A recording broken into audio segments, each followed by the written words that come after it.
el ministro del Interior, Arnaldo Yucio, finalmente presentó una denuncia en contra del expresidente de la República, Horacio Manuel Cartes Jara, por lavado de dinero,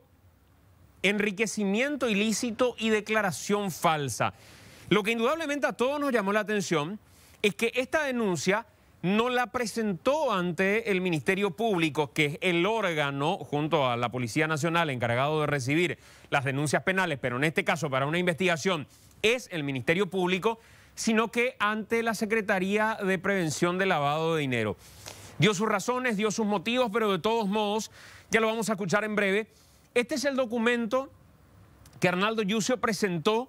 a título personal, ni siquiera en su carácter de ministro del Interior,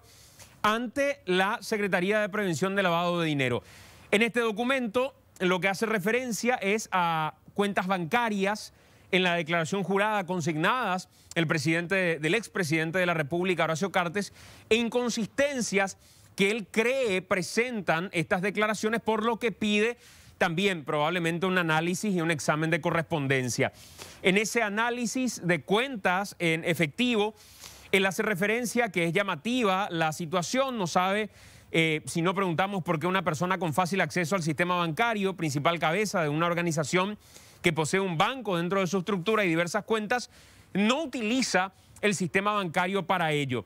Que esta situación obedece a una necesidad premeditada, dice Yucio, de que ese dinero sirva a manera de contingencia para justificar diversas conductas que serán descritas a lo largo de la presente denuncia, pero quedará inclusive corto y resultará insuficiente para explicar el crecimiento patrimonial desmedido en base a acciones adquiridas, compra de aeronaves y principalmente préstamos de dudosas características y sin los requisitos legales establecidos para el efecto.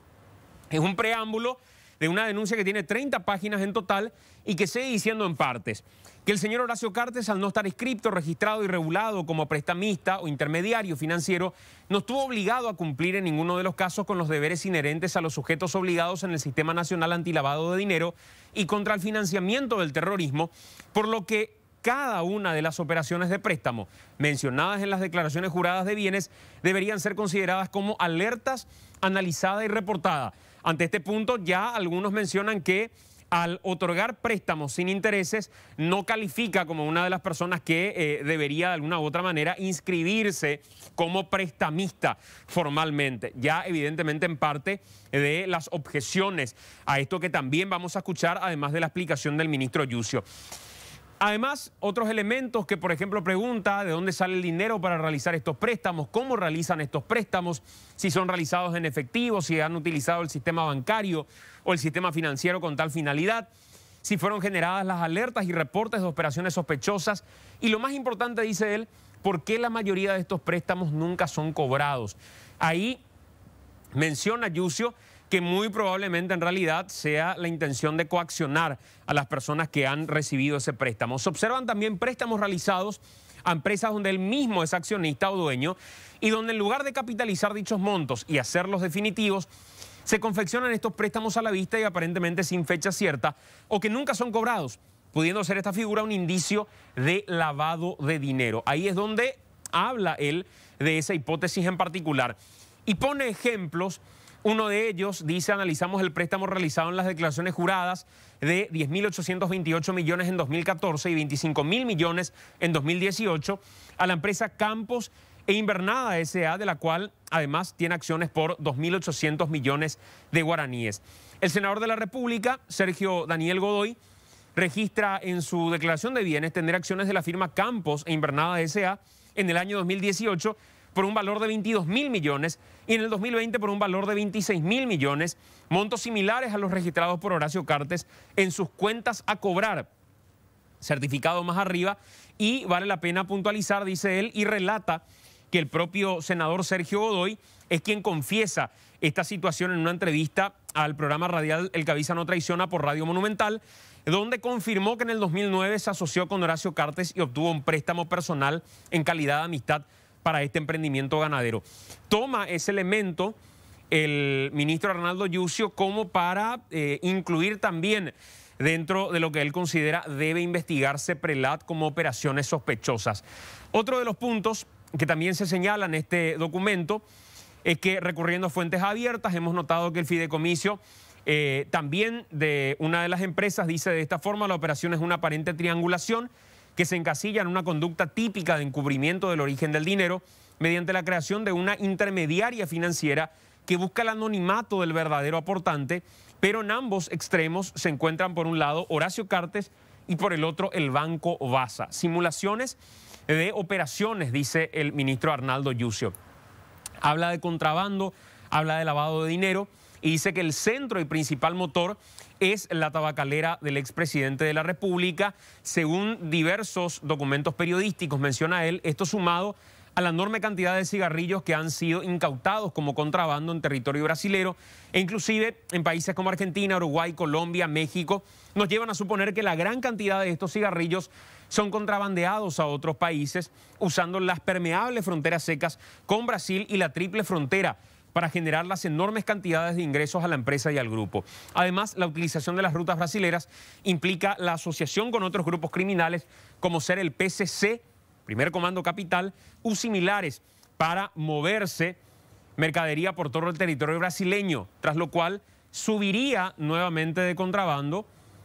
a Colombia, Centroamérica, México, donde resulta difícil que puedan operar sin el permiso, entre comillas, de organizaciones locales de turno, tal cual fuera referenciado precedentemente las investigaciones y publicaciones periodísticas que arriban a dichas conclusiones. Es importante conocer cómo recibe Tabesa estos ingresos por la venta de cigarrillo. ¿Los recibe en efectivo? ¿Quiénes son los principales compradores? ¿Qué ruta sigue el dinero bancarizado? Muchas consultas, muchos planteamientos, muchas preguntas, y lo que solicita él a través de la Secretaría de Prevención del Lavado de Dinero es que intervenga la Secretaría de Estado de Tributación, que intervenga además la Contraloría General de la República y otros organismos para realizar eventualmente los exámenes de correspondencia y saber si en términos tributarios existe este dinero que se menciona en parte de la declaración jurada. A la Unidad de Inteligencia Financiera de la República de Panamá trae elementos de ahí, el detalle de sociedades, empresas o cualquier persona jurídica, en este caso habla de la familia del expresidente de la República. Es lo que dice el ministro Arnaldo Yucio en esto que tiene, repito, 30 páginas en total. Con un petitorio final que ya hace referencia particular, un poco más abajo, que en función al ejercicio responsable de la presentación de estos hechos ante el órgano competente, dice él, de la prevención, regulación, análisis e investigación de la criminalidad vinculada al lavado de dinero en la República del Paraguay,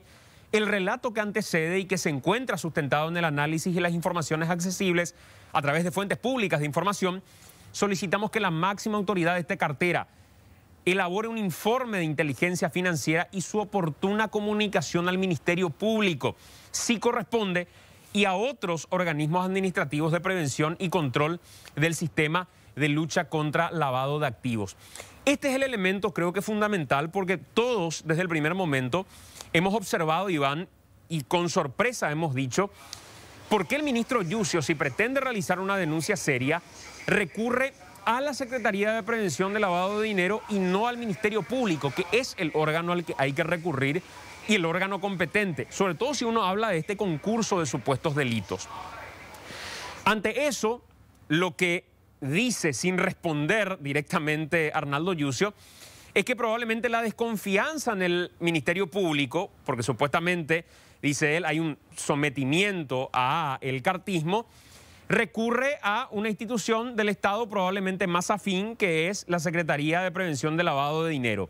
con la intención de que la documentación que vaya a generar CEPRELAT ya sea prácticamente un elemento de obligación para el Ministerio Público, que no pueda cajonear una denuncia ante tamaña evidencia. Uno supone que esa es la estrategia de Yucio, porque si no, no cerraría como un ex fiscal anticorrupción no denuncie un hecho ante el Ministerio Público y lo haga a un órgano que en realidad tiene carácter de intervención cuando se dan reportes de operaciones sospechosas y no ante este tipo de situaciones.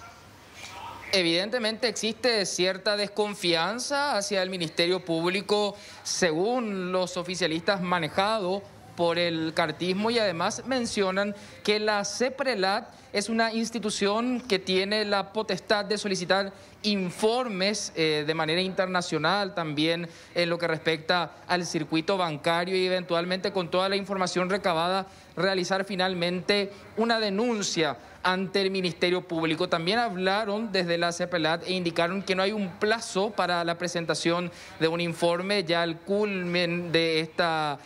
investigación, pero sí indicaron que las instituciones públicas que eventualmente sean requeridas con información tienen un plazo de 15 días para responder a la Secretaría de Prevención del Lavado de Dinero. Arnaldo Yucio, en su calidad de ciudadano, no como ministro del Interior, ha puntualizado que, por ejemplo, Horacio Cartes tuvo un crecimiento patrimonial de 300 millones de dólares durante los 5 años que ocupó la primera magistratura de la República, y cita que hay unos 27 préstamos sumamente llamativos por valor de 1.7 billones de guaraníes, 250 millones de guaraníes que no tienen fecha de cobro, y uno de los más llamativos es uno realizado a su propia hermana, Sara Cartes, por valor de 50 millones de dólares, lo que coincide con el 91% de acciones manejadas en el Banco Base. Y dice Yucio en la denuncia que lo que se puede presumir es que en realidad el verdadero dueño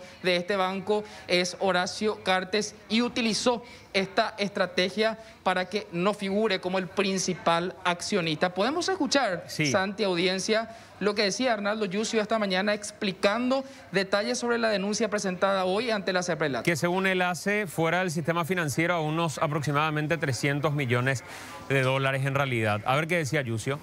Fortaleció un poco la... Estamos hablando de, al cambio de aquella época, más de 300 millones de dólares. Eso es lo que se incrementa. Ese fue el incremento patrimonial del señor Horacio Cartes en la época en que él se desempeñaba como presidente de la República. Un elemento que nos llamó también la atención tiene un poco que ver con lo que me estás consultando: los préstamos personales. Los préstamos personales, si uno lo hace en forma circunstancial, no está prohibido, ¿verdad? Pero sí, cuando ya se hace en forma periódica, y yo te diría ya casi permanente, tiene que estar registrado tanto en el Banco Central del Paraguay como en la CEPRELAT. ¿Para qué o por qué se requiere esa exigencia? Porque justamente los órganos de control necesitan de ciertos elementos para poder acceder a datos que permitan mejorar el control a ese prestamista. Es importante los informes que pueda obtener CEPRELAT, por ejemplo, de los bancos, y la CEP, por sobre todas las cosas, para poder determinar con precisión esto. Pero todo hace suponer, porque no se exige la devolución, que en realidad ese dinero sigue siendo de Cartes, ¿verdad? Y que el banco, con el 91% de las acciones, sigue siendo del presidente Cartes. No se permite que lo sustancial del banco, la estructura del banco, dependa de un pagaré, por ejemplo. O sea, las acciones del banco están sustentadas con un pagaré. Nos interesa informes que puedan venir del exterior, ¿verdad? Por ejemplo, de Panamá, que últimamente se pudo conocer la existencia de un proceso abierto allá sobre 3 cuentas corrientes, 3 cuentas, ¿verdad? Una de ellas a nombre del expresidente y 2 a nombre de familiares. Tenemos informes de que en Colombia hay procesos judiciales abiertos. De hecho, en Colombia hoy ya se habla de que el tráfico de cigarrillos se cambia por droga. En México también uno puede entender de que al ingresar el cigarrillo como parte de un esquema, necesariamente tiene que tener el permiso de las autorizaciones del crimen organizado, de las organizaciones criminales mexicanas, para permitir de que eso circule. Y en el Brasil, que es hoy probablemente uno de los mercados más apetecibles, Hoy ya se habla de que las rutas del tráfico de cigarrillos están siendo utilizadas por tráfico de droga o para el tráfico de droga, para el tráfico de armas y últimamente también ya se habla sobre eventualmente tráfico de personas. Ahí es donde el ministro Arnaldo Yucio hace una especie de conjeturas, más que nada, probablemente como órgano investigador, como órgano de control, la policía tenga algún tipo de información, pero de nuevo, no es formalmente la policía, no es formalmente el ministro del Interior el que está hablando, sino que lo hace a título personal, hipotetizando sobre que eventualmente el tráfico de cigarrillos tiene que tener el visto bueno de organizaciones criminales para poder operar en México, Colombia, operar en Brasil o operar en otras localidades. Pero siguiendo con este tema en particular, ¿con quién más hablamos, Iván? También habló el titular de la CEPRELAT, Carlos Arregui, quien confirmó la recepción de esta denuncia el día de hoy, y él confirmó que derivarán todas las consultas a las instituciones mencionadas, porque de hecho en la parte conclusiva de la denuncia presentada por Yucio se solicita información a la Contraloría, al Banco Central del Paraguay, a la Secretaría de Tributación y otras instituciones, y es en este sentido que Arregui mencionaba que estas instituciones tendrán 15 días para responder a aquellas consultas, y cuando cuenten con toda la información, eventualmente incluida la que soliciten a organismos internacionales gracias a mecanismos de cooperación que se tienen firmados, eventualmente se presentará una denuncia ante el Ministerio Público en base a lo que detecten desde la Secretaría de Prevención de Lavado de Dinero. Pero Arregui confirma que cualquier ciudadano, ya sea Yucio u otro más, puede presentar efectivamente un reporte o una denuncia ante la CEPRELAT. Podemos escuchar lo que decía esta mañana en contacto con Radio Monumental. Básicamente solicita también la elaboración de un análisis de inteligencia en ese contexto, ¿verdad? Obviamente nosotros vamos a analizar su denuncia, todo lo que sea pertinente y entra dentro de la competencia de la CEPRELAT, lo vamos a desarrollar, y seguramente también el Ministerio Público va a tomar conocimiento, nota de esto. Ellos tienen la posibilidad de actuar de oficio.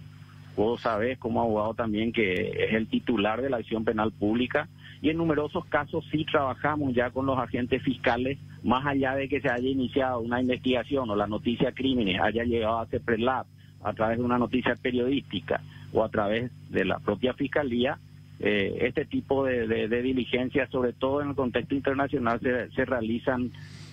muy periódicamente. Y esto porque le planteábamos al ministro Arregui que no es la vía natural de las denuncias, que las denuncias no se presentan a CEPRELAT,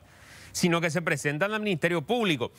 Él ponía de ejemplo el caso González Daer. El caso González Daer nace con una denuncia al diario Última Hora de hace mucho tiempo, y a partir de ahí actúan los órganos sobre la base de esas denuncias, primeramente el Ministerio Público y después informes realizados por CEPRELAT.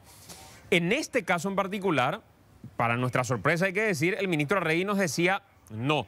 Nosotros sí recepcionamos y vamos a investigar punto por punto lo que menciona el ministro Yucio, y eventualmente, si encontráramos elementos, vamos a remitir al Ministerio Público, con quienes de hecho trabajamos. Y hay cuestiones, decía Arregui, que ya forman parte de una plataforma colaborativa de lucha contra el lavado de activos, que a nivel internacional solicitó ya parte de estos informes, como dando a entender que Cartes ya sería sujeto de investigación en cuestiones de redes de lucha contra el lavado de dinero en particular. Arregui, lejos de mencionar que no es CEPRELAT el órgano encargado, menciona que lo van a investigar y que de tener eventualmente elementos elevarían al Ministerio Público.